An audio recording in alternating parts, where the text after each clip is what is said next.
Hi Josin ഡിൻവോയ്ക്ക് സ്വാഗതം. നാം ഇന്ന് നിൽക്കുന്നത് കൊച്ചടൻ പെണ്ണക്കാട്ട് വീട്ടിലാണ്.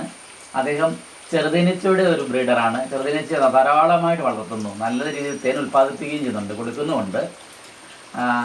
ചെറുതേനീച്ചയുടെ ആദ്യകാല രീതിയിൽ വളർത്തലിനെ പറ്റി പറയാമോ?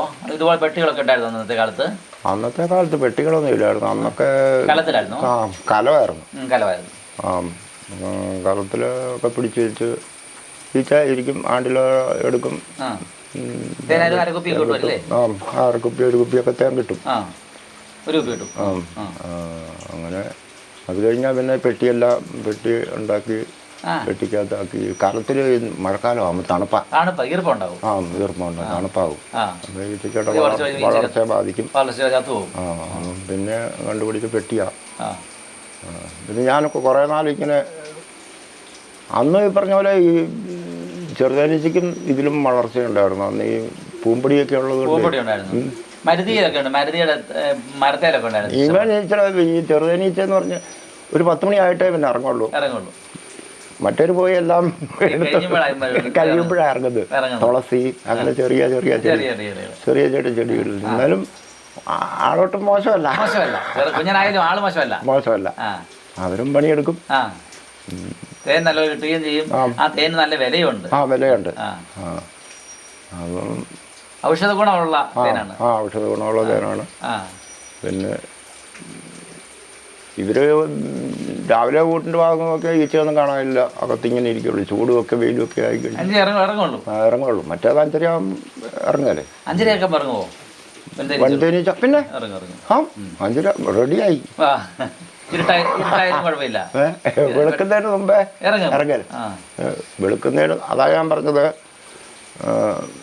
പുലരും ഉണരണം, ഉണർന്നാലേണീറ്റിരിക്കണം. നമ്മളെ ആശാൻ പഠിപ്പിച്ചിരിക്കുന്ന അങ്ങനെ. പുലരും മുമ്പ് എണീറ്റണം. നമ്മൾക്ക് ഈ വെളുക്കുന്നതിന് വരെ കിടന്ന് ഉറങ്ങാം. നമ്മൾ ഉറങ്ങാല 4 മണിയാകുമ്പോൾ ഞാനേക്കും. അത് 4 മണിക്കൂർ നേരത്തെ ഉറക്കമല്ലേ നമുക്ക് ശരിയായിട്ടുള്ളൂ, അല്ലേ? അല്ലാതെ ഒരു രാത്രി മുഴുവൻ കിടന്നുറങ്ങുമോ? ഇല്ല, ഒരു മനുഷ്യരുണ്ട്. അല്ലെങ്കിലും പുലരും മുമ്പ് ഉണർന്നാൽ എണീറ്റിരിക്കണം എന്ന് പറഞ്ഞതുപോലെ ഈ മനുഷ്യരുമായിട്ടൊരു ബന്ധമുണ്ടെന്ന് പറഞ്ഞു. പിന്നെ വർഷത്തിൽ ഒരു പ്രാവശ്യം ഡിവൈഡ് ചെയ്യും, തിരഞ്ഞെടുക്കുകയും ചെയ്യാം, അല്ലേ? ചെയ്യാം. സാധാരണ നവംബറിലാണ് ഡിവൈഡ് ചെയ്യുന്നത്.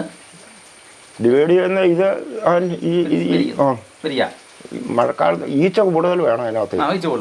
അത് പ്രത്യേകം ശ്രദ്ധിക്കണം. ഈച്ച കൂടുതലുള്ളതിന് റാണിമുട്ടയുണ്ട്. പിന്നെ റാണിമുട്ട നോക്കിയിട്ട് പിരിക്കണം. പിന്നെ ഗൈനീച്ച റാണി ആകാത്തത് അവൻ നോക്കിയിട്ട് പിരിച്ചു. കുറച്ച് മുട്ടയും പഴയ മുട്ടയും പുതിയ മുട്ടയും വെച്ചിട്ട് അതിലൂടെ ഒരു റാണിമുട്ടയോടെ വെക്കണം. റാണിമുട്ടയും കൂടെ വെക്കണം. ഗൈനി വെച്ചാലും മതി. ഗൈനി വെച്ചാലും മതി. പിന്നെ ഇത് ഈ പറഞ്ഞ പോലെ ഈ കൂടുകളൊക്കെ പലയിടത്തുമൊക്കെ ഇങ്ങനെ സ്ഥാപിച്ച് കഴിഞ്ഞാണല്ലോ മെഴുക് ഉരുക്കി കഴുകണം. ചെറുതായിട്ട് മെഴുകേ പെട്ടിക്കകത്ത്. അപ്പം തന്നെ ഒന്ന് ഈച്ച കയറിക്കോളും. ഈ ഗൈനി ഉണ്ടല്ലോ, ഗൈനി വന്ന് കയറിക്കോളും. അത് മണമടിച്ച് പണ്ട് കാലത്തൊക്കെ എന്ന് പറഞ്ഞാൽ ഈ പനയും അതിലും കൂടുണ്ടായിരുന്നല്ലോ. എവിടെയെങ്കിലും ഈച്ചയ്ക്ക് പോയി തറപ്പത്തിലൊക്കെ ചെറുതായിട്ട് കൂടിയിട്ടുണ്ട്. ഇപ്പം ഇതൊന്നും ഇല്ലല്ലോ. ഇതിപ്പം നല്ല കൂട്ടിൽ നിന്ന് എവിടെയെന്തെങ്കിലും പിരിഞ്ഞു വന്നു കഴിഞ്ഞാൽ ഇത് കൂടെ അന്വേഷിച്ച് നടക്കും. അപ്പോൾ അന്നേരം ആ കൂട്ടി വന്ന് കയറിക്കോളും. അങ്ങനെ ഗേനിയായിട്ട്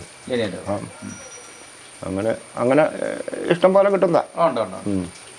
ഈ മഴക്കാലത്തിൽ വേനലാകുമ്പോഴത്തേന് ഇതെല്ലാം പെട്ടിയെല്ലാം വെച്ച്. പിന്നെ ചിരട്ടക്കൂടെ ഇത് പെട്ടിയ എല്ലാ സൈസും ഉണ്ട്.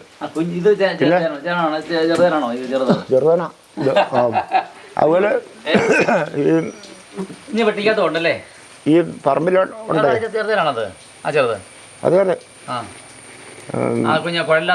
അതിനകത്തുണ്ട്. പല രീതിയിൽ ചെറുതേനീച്ച വളർത്താം, അല്ലെ? ഇന്ന രീതിയിൽ വളർത്താൻ ഒന്നുമില്ല.